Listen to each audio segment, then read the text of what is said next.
do you think they're looking for? You gotta know it's out there. I'm not skipping school tomorrow.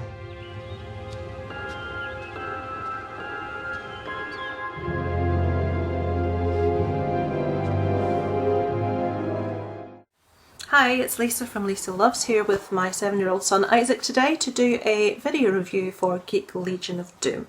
This is for a family sci-fi adventure movie, hence Isaac being here with us, by the name of F.R.E.D.I. That's F-R-E.D.I. This movie is due for release here next year in February, the 18th of February to be exact, and I'll just go over the names of some of the stars of the movie to start with, who it's directed by, then I'll give you a little bit of an idea as to what it's about. So we have a team of writers here. Garrett Brawith, Sean and Kat Olsen, Johnny Remo and Lee Schneller. Now one of those writers, Sean Olsen, also directed this one.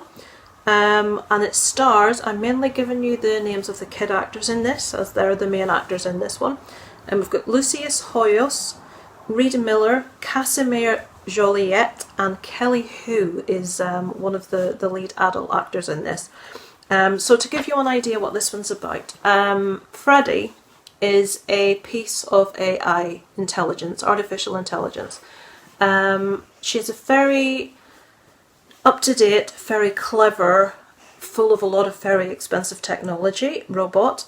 But the professor that's responsible for creating her is not entirely happy with the large corporate client and what they want to do and how they want to experiment with this technology. So she takes F.R.E.D.I and escapes, for want of a better word, from this organisation. They're hot on her heels, so this is how the film starts, and she's trying to get F.R.E.D.I away. She's about to get caught and she knows she is, so what she does, she stashes F.R.E.D.I in like a little an abandoned shelter in the middle of the forest, and suppose is going to come back for him, but she wants her, so I keep saying him, her, F.R.E.D.I is a girl. So cute, or kids in this movie. Now the kids are actually playing approximately 15 years old here, so they're high school kids. The main actor in this, or the main character in this, is called James, 15-year-old boy. He actually comes across F.R.E.D.I. Doesn't exactly realise what it is. It actually looks initially like, you know, one of those like really old ghetto blasters. It looks like a ghetto blaster turned on its side. So he's not too sure what this piece of technology is that he's found. He takes it home and in time learns the shape of the robot sort of expands to look more human, not human-like, but robot-like. A head comes up, something that looks like feet comes down, there's even like little ears that come up. And F.R.E.D.I can speak and communicate and is very intelligent, can text, which I thought was really amusing. It was texting thumbs ups and things to him. He tries to hide F.R.E.D.I eventually. It keeps him safe as well. Yes, this is a very important fact that I should have said. One of the main objectives of the AI is to keep people safe, so it protects him, and he discovers by things that F.R.E.D.I does. Initially he's not too sure why she has done the things she has, but he comes to realise that if he's in danger, if anything's going to happen to him, F.R.E.D.I protects him. So we have scenes like high school bullies are going to throw water balloons out of a car at him, and F.R.E.D.I bursts the water balloons so that all goes around them. They get out a skateboard and attempt to skate on marbles to see what F.R.E.D.I will do, and F.R.E.D.I just shuts everything down. She will have none of it, he's not going to do it. So he shares this with his best friend, I think Danny was his name. Yeah, his best friend Danny is a bit of a science whiz. So he sort of is looking into a bit of behind what exactly F.R.E.D.I is, what she can do. And as always, there's a girl in the mix. I think she's called Natalie. I'm just checking. Natalie, is that right? Yeah, Natalie. And our main character James has a bit of a soft spot for Natalie.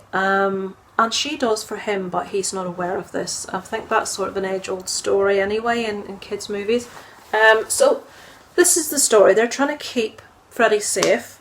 The original doctor, Dr. Palmer, is communicating directly with F.R.E.D.I at all times, warning her of this corporation. I think the guy's name's Grant that's after her. she ends up communicating with the kids to try and keep Freddie safe. So it's the sort of story of trying to protect Freddie, trying to sort of learning what she can do, and can they evade capture by this big corporation. So I'll ask you first of all what you thought, and then I'll sort of go on to what I thought. So did you like this story? Yes. First thing I liked about it was the main robot, Freddy. It is so amazing. You think it looked good? So funny. Looked really good. And the one thing I really liked, There's a little funny bit that you thought was a good example of how she's funny. the boy was in the library with the main character Freddy, and he had him in his bag in the library. And he was sitting down at the computer, and Freddy started talking to him. And he said, "Shh, we're in the library." And he just went into his robot thingy. She went into her robot thing. Oh yeah, she. And then it just texted him thumbs up. Yeah, so that's when we discovered that Freddie could text, could communicate. So he gets a text on his phone and it says, "From Freddie, thumbs up," which was quite humorous because I wasn't expecting that. Me either. So you thought Freddie looked good. Mm-hmm. What about the kids? Did you like them? Did you think they were good? Only one of them. What one? James, the main one. Did you not like the girl or the other boy? I think that's just a personal preference. It's Well, not... I did like the other boy, James's friend. Isaac's at an age where I don't like girls, so don't read anything into that. So, let me see what else. Did you think the Molly's story... here, tried it. Yeah, you can probably see an ear of our doggy, Molly, in there. So what about the story? Did you think that was good? Yes, the story was the best part of it. Yeah, it was a good story. Because Freddy, it is a really good main character. Is there anything you wanted? I'll sort of say what I think. So what about if you had to score Freddie out of 10? It would be a good ranking, but it wouldn't reach a 10. Right, it's not a 10, so how high would you give Freddie? It is quite close to 10.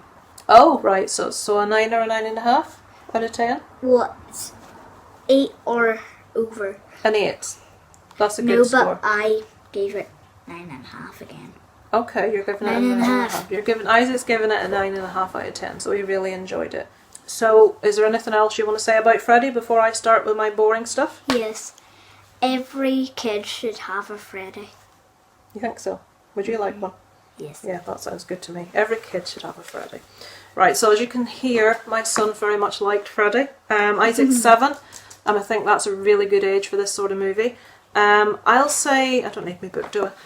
I thought all the kids were excellent in this. The main actor, the 2 supporting kid actors were excellent. All the adults were really good.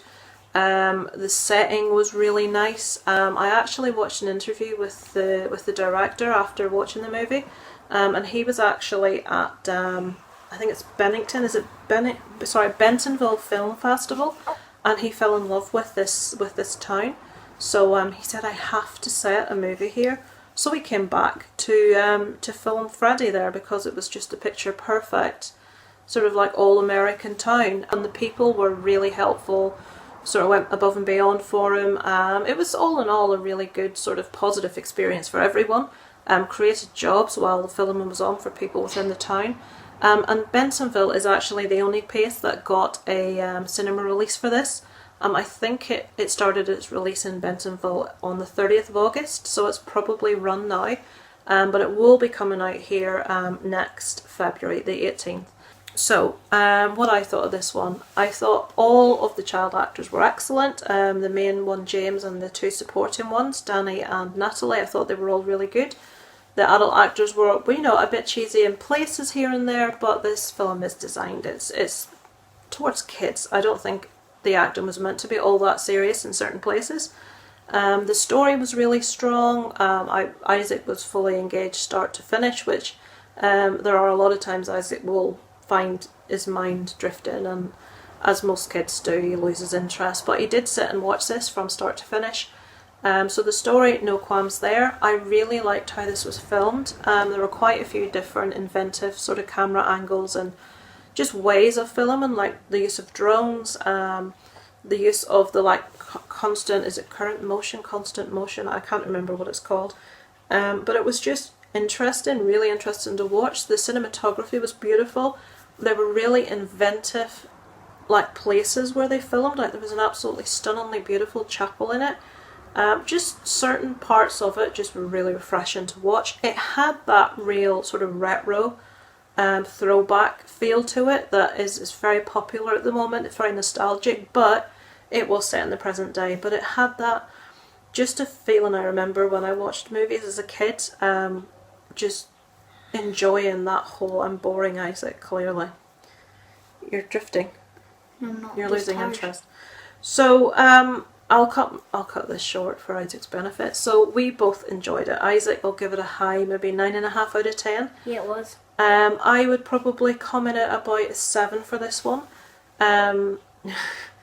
I did really enjoy it. I thought it was good. I thought it was amusing. The acting was good. I'm just obviously comparing this to movies like Short Circuit, and I know E.T. is not a robot, but you haven't seen Short Circuit. It's a really famous movie about a robot that I will show you, and then you'll see what I mean. It didn't have quite as in-depth a feel as Short Circuit, and I don't think Freddie was quite as engaging as is it Johnny Five? Can't remember. But yeah, I would recommend this one for kids. Probably of an age range younger than Isaac, up to maybe the age of 10 or 11, I think would really enjoy this. As a parent, that invariably you must sit and watch these movies with your kids. I enjoyed it also. It wasn't one where I felt my eyebrows wandering a lot by rolling of eyes. It wasn't one of those at all. So I think that Sean Olsen's done an excellent job here. I would like to see a follow-up to this. I did really like where the story went, how it ended. So it's a thumbs up from both of us for Friday. Have any of you seen any trailers? Do you like the look of the little bits we inserted? What do you think? So look forward to speaking to you next time. It's over and out.